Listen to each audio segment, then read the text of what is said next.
Kunun Zaki is a highly nutritious and refreshing drink enjoyed by many Nigerians. But quite frankly, it is more common in the northern parts of the country. It is also different from Kunu Aya, which has tiger nuts as one of the main ingredients. Kunun Zaki is made from millets and sometimes guinea corn, other times a combination of both. So I got some millets from the market and I had a little guinea corn that was left from the last time I made Tom Brown. So I just added that to the millet. Together, the grains came to about 7 cups. And the first thing you want to do when you get grains like this from the open market is to wash. I usually do this 3 to 4 times. First by putting water, decanting, and then gently taking the grains out of the bowl that I'm using so that the sand is left under. So after satisfactorily washing the grains, I just transferred to a bucket. There I will add some water to cover it up and then allow it to sit for 24 hours. So it was already evening when I started this process.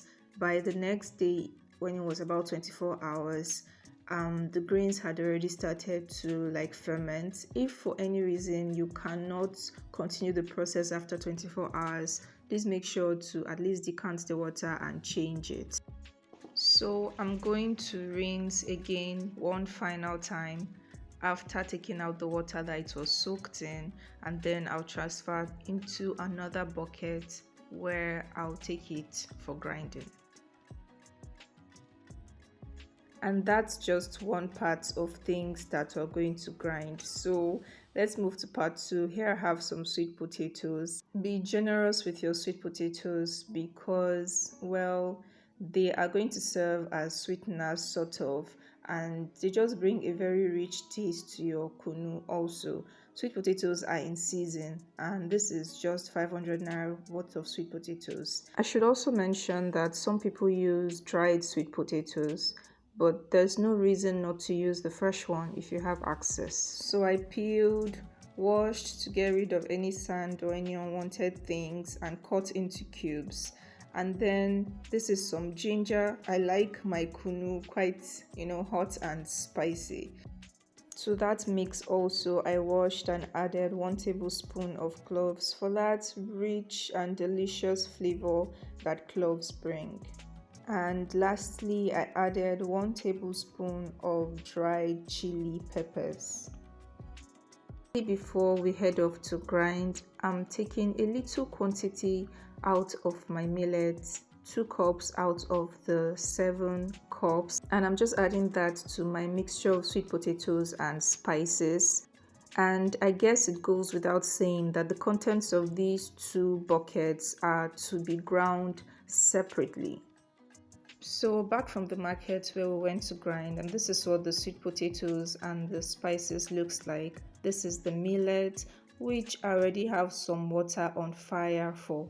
By the time that water starts to boil vigorously like this, I'm just going to pour some of that hot water in the millet. So while they're grinding, you want to make sure that they don't put too much water because this is supposed to end up cooking just like pap. So instead of pouring the entire pot of boiling water in the millet, I decided to add in bits so I could control how much water went in and also to monitor it. And by this time you can see that it has already started to look cooked, to thicken really nicely.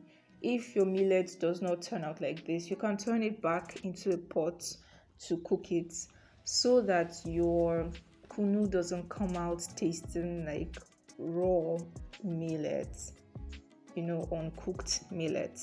So yeah, I'm adding more water because I feel like it's a little too thick, and I'm just going to stir to make sure that everything is mixed nicely. There are no raw ones underneath. When I was satisfied with the consistency and everything, I just covered up and let it sit overnight because it was already night anyway.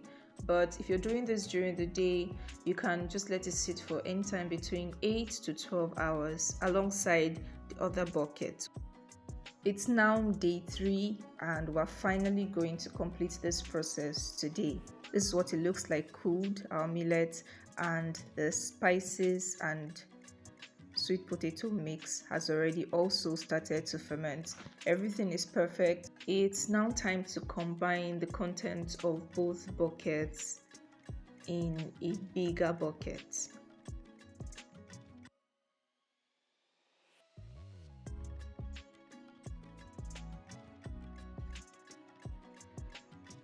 Now I'm just stirring to mix all the ingredients together until there are no lumps and everything is just one homogeneous mixture. If you want to take on making kunu, I think that it would be wise to invest in big basins. It's also going to make your work a little less tedious. Because I didn't have much storage space, I had to make do with these small buckets, and so I had to follow this process of filtering my kunu, which was taking too long. I realized that if I was going to continue like this, I'll probably take the whole day. So filtering kunu should not be much of a problem. Just do it the way that you would filter your pap. Put it in a cheesecloth, secure the cheesecloth together and just shake and shake and shake. And if you want your kunu lighter than what you get, then you can add more water. You know the drill. This is the easiest part of the job and thankfully the last part of it.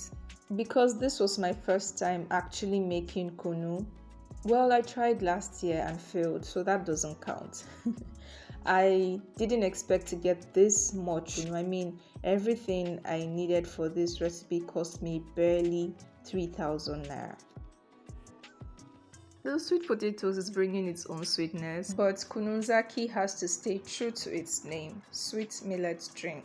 So I've added 2 cups of sugar for that extra sweetness and it was just perfect.